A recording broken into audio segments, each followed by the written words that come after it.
TP case പ്രതികൾക്ക് വേണ്ടി അസാധാരണ നീക്കവുമായി ജയിൽ വകുപ്പ്.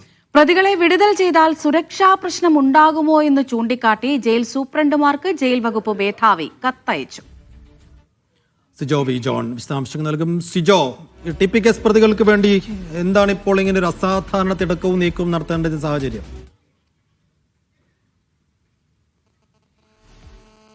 അതാണ് ഇപ്പോഴും മനസ്സിലാവാത്തത്. ഇത് ഈ സർക്കാർ ആർക്കൊപ്പമാണ് എന്നുള്ളതാണ് ഈ കത്തൊക്കെ കാണുമ്പോൾ നമുക്ക് മനസ്സിലാവുന്നത്. കാരണം ഒരു കൊലക്കേസിൽ ശിക്ഷിക്കപ്പെട്ട് കിടക്കുന്ന പ്രതികൾക്കൊപ്പമാണോ ജയിൽ വകുപ്പും അതോടൊപ്പം തന്നെ ഈ സർക്കാർ സംവിധാനങ്ങളൊക്കെ എന്നുള്ളത് പരസ്യമായി തന്നെ പറയുന്ന രീതിയിലേക്ക് പോകുന്നു എന്ന് തോന്നേണ്ടി വരും. പല ഘട്ടങ്ങളിലും TP കേസ് പ്രതികൾക്ക് പല തരത്തിലുള്ള സഹായങ്ങൾ ചെയ്തു കൊടുക്കുന്നത് നമ്മൾ കണ്ടിട്ടുണ്ട്. ഇനി ഇത് പുറത്തിറക്കാൻ വേണ്ടിയിട്ടുള്ള ഒരു നീക്കമാണ് എന്നുള്ളത് സംശയിക്കപ്പെടേണ്ടതുണ്ട്. കാരണം ഹൈക്കോടതി പറഞ്ഞിട്ടുണ്ട് 20 വർഷത്തേക്ക് ഇവർക്ക് ജാമ്യം കൊടുക്കരുത്, മീൻസ് വിടുതൽ കൊടുക്കരുതെന്നുള്ള കാര്യങ്ങൾ പറഞ്ഞിട്ടുണ്ട്. അപ്പോഴാണ് ഇത്തരത്തിലൊരു അസാധാരണമായ നീക്കം വന്നിരിക്കുന്നത്. ഈ കത്തിൽ തന്നെ നമുക്ക് വ്യക്തമാകുന്നില്ല. കാരണം ഇത്തരത്തിൽ വിട്ടയക്കുന്നതിൽ എന്തെങ്കിലും സുരക്ഷാ പ്രശ്നമുണ്ടോ എന്നുള്ളതാണ് ജയിൽ വകുപ്പ് മേധാവി എല്ലാ ജയിൽ സൂപ്രണ്ടുമാർക്കും കത്തയച്ചിരിക്കുന്നത്. പക്ഷേ എന്തിനാണ് ഇങ്ങനെ ജയിൽ വകുപ്പ് മേധാവി ഇത്തരത്തിലൊരു കത്തയക്കുന്നത് എന്നുള്ളതാണ് ഏറ്റവും പ്രധാനപ്പെട്ട കാര്യം. അങ്ങനെ ഒരു സുരക്ഷാ പ്രശ്നം ഉണ്ടോ എന്നുണ്ടെങ്കിൽ അത് പരിശോധിക്കേണ്ടത് പോലീസാണ്. സംസ്ഥാന പോലീസ് മേധാവിയാണ് അക്കാര്യത്തിൽ ഒരു പരിശോധന നടത്തുകയൊക്കെ ചെയ്യേണ്ടത്. പക്ഷേ ജയിൽ വകുപ്പ് മേധാവി എന്തിന് ജയിൽ സൂപ്രണ്ടുമാർക്ക് ഇത്തരത്തിലൊരു കത്തയച്ചിരിക്കുന്നു എന്നുള്ളതാണ് ഏറ്റവും പ്രധാനപ്പെട്ട ചോദ്യം.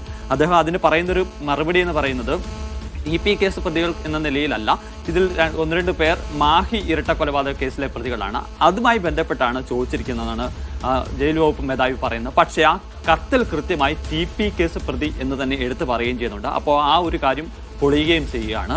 എന്തായാലും എന്തുകൊണ്ടാണ് ഇത്തരത്തിലൊരു കത്ത് വന്നതെന്ന് പരിശോധിക്കപ്പെടേണ്ടതുണ്ട്.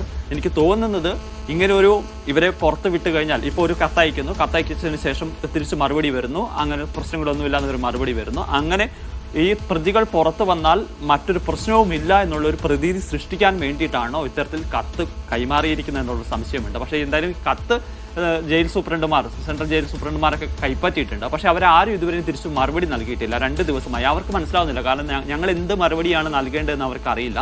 അതുകൊണ്ട് ഇതുവരെയും ഒരു മറുപടിയും ഇവർ നൽകുകയും ചെയ്തിട്ടില്ല. എന്തായാലും ടോട്ടലി ഒരു അവ്യക്തത ഇക്കാര്യത്തിൽ നിലനിൽക്കുകയും ചെയ്യുന്നത്. ഒന്ന്, ഈ സുരക്ഷാ പ്രശ്നമുണ്ടോ എന്നുള്ളൊരു കാര്യത്തിൽ ഒരു കാരണവശാലും ഒരു ജയിൽ വകുപ്പ് മേധാവിക്ക് അങ്ങനെ ഒരു കാര്യം ആവശ്യപ്പെട്ടുകൊണ്ട് കത്തയക്കേണ്ട സാഹചര്യമില്ല എന്നുള്ളതാണ് ഏറ്റവും പ്രധാനപ്പെട്ട കാര്യം. രണ്ടാമത്തെ കാര്യം, ഈ കത്തിൽ വിടുതൽ എന്ന് പറയുകയാണ് ചെയ്യുന്നത്. ഇവർക്ക് പരോൾ കൊടുക്കുകയോ അല്ലെങ്കിൽ ഇവരെ അല്ലാതെ പുറത്ത് വിടുകയോ എന്നുള്ളൊരു കാര്യത്തിൽ എന്ന് സ്പെസിഫൈ ചെയ്ത് എടുത്തു പറയുന്ന ഒരു സാഹചര്യം ഇതിനകത്ത് ഉണ്ടാകുന്നില്ല താനും. എന്തായാലും വളരെ നിഗൂഢത നിലനിൽക്കുന്ന ഒരു കത്താണ് ഉള്ളത്.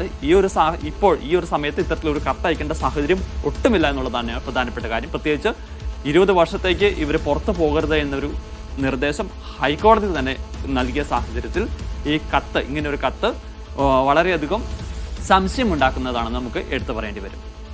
ശരി.